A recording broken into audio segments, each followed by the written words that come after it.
Bilsao, Chamsao, Gansao, Bongsao, Tansao, Paksao.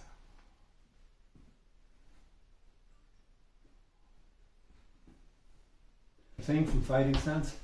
Bilsao, Chamsao, Gansao, Bongsao, Tansao, Paksao.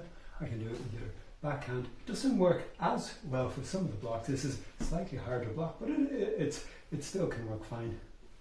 Details that are really important to getting these right is you want to be still blocking with your centre line in mind constantly. If I'm blocking out here, there's all this space, but at the same time, you don't want to be blocking too far in, especially with this with Bilsao.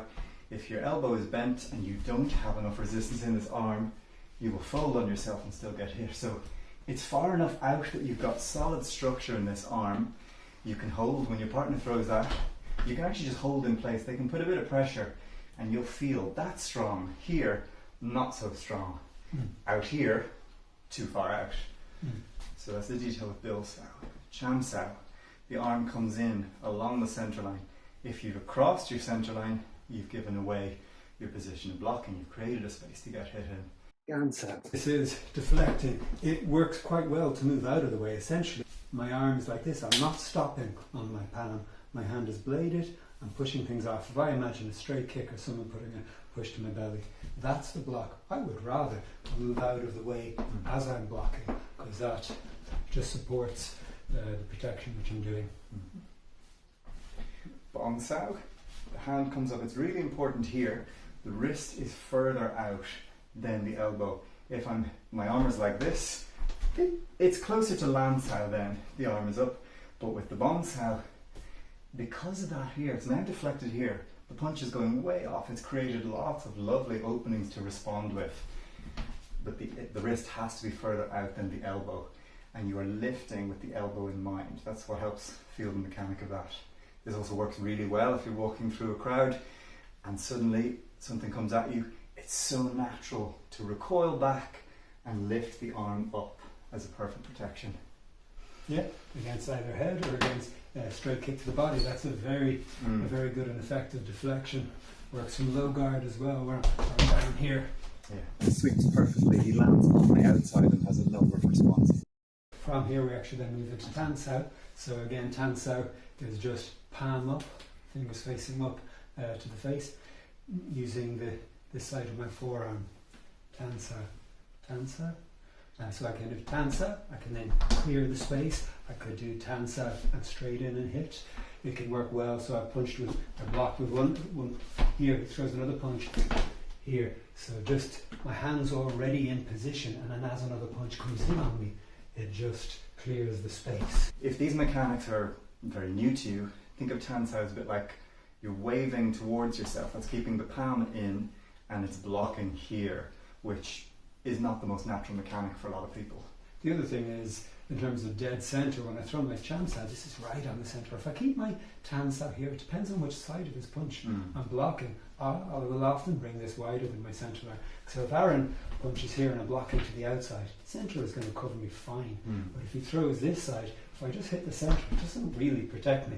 So I kind of need to have it that little bit wider to keep myself safe. Paksao? Yeah. You know? Yeah. So Paksao is just simply just using the heel of our hand, blocking like so. Pack, pack, pack. It's quite intuitive. It's a little bit like a parry. I can block, I can strike, I can block, trap and strike. So and I block just on the centre. If I'm blocking his hand as he punches, I'm going to try to keep it towards his elbow rather than here, which doesn't actually just fold in beautifully and fall onto a number of devastating shots. Yeah, where on the elbow he puts a punch in. This is actually a little bit more control one. Yeah. What works nicely is if you've packed a shot, this flows perfectly into being able to move more into trapping where you've changed hands and follow into multiple positions. The shot comes in, you pack, and then you can carry on to the strike, catching with the other arm. And then it's good to then take these and actually just break them into small segmented techniques, so bringing it into shadow boxing. Imagine it's useful to know these blocks, and then it's actually useful either with partner work or even just by yourself to actually put it into something like shadow boxing to feel the sense of application, things are coming in, a strike comes in, and I actually find what's my response. A straight strike comes in, chance out, 1, 2, 3, a strike comes in, gans out, moving in with my triangular entry, another punch comes in, gans out, moving here, packs out, builds out, and just stopping and finding an application for each block, and then seeing can you string a couple together.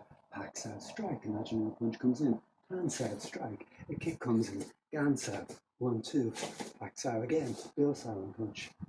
Putting them into application so that the benefit becomes part of your movement vocabulary.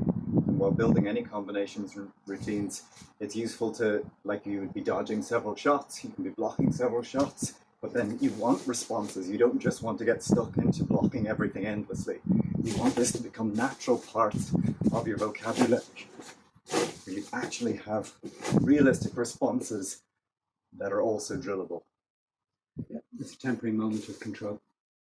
Simple applications from the blocking set, and one that we often use in our classes is somebody comes with a big haymaker punch and you build out while following through with the heel palm.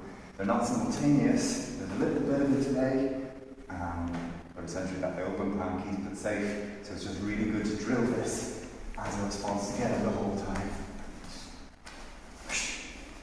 Yeah, chance out. So chance out, as we've shown, straight down the centre line. If Aaron comes through with a straight punch, it's blocked. Also, if Aaron is going to grab me, I will be stepping off to the side and using this huge area of my forearm to cover on that centre line. So again, he comes to grab me, I step off, my hand is straight up, and then I'll kind of respond with, Cool. So straight kick comes in, chance out. It's low down on the arm and you have to move with it. If I stay on the spot, it can actually work sometimes, but it's far more effective to move with it. I'm now on his outside. I've got a number of responses. I've got a little sweep, I've got a leg kick, I've got hooks. It's just really worth using this as a layer into your combinations. So again, other side, it works perfectly fine too.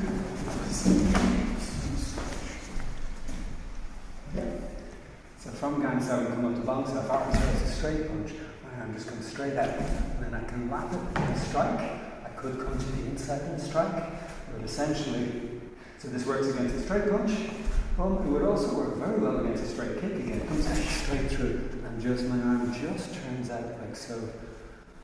So a straight shot comes in at you again. Tan Sao, you have again, you're on the outside, so you've got shots.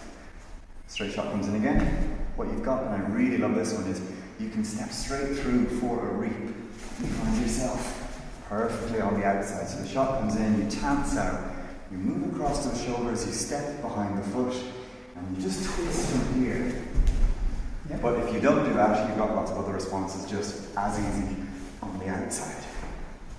You can also work on the inside as well. True. So same point. Oh yeah, exactly. Punch once I've tans out, I can either straight shot, or if I want to axe out and hit. Tans also works quite well. So for instance, if I'm throwing one punch and I block here, the other punch comes straight through. And it's just a temporary over. My hand is here, the punch comes, and that's all it takes. The other advantage about being on the inside, which we don't often drill, is that the shot comes in. From here, I can also throw the inside leg kick, which is not one that we often do, but you've also got a little bit of the sweeps exactly. Even though it's not optimal to always find yourself on the inside because you're closer to their cross, you've got really nice options there if you're fast enough to respond. Yep. Hands up, and then last one packs out. This is a straight shot. I simply block on the elbow. I can pack and then hit. If I wanted to hit on the same time, I can pack, cover and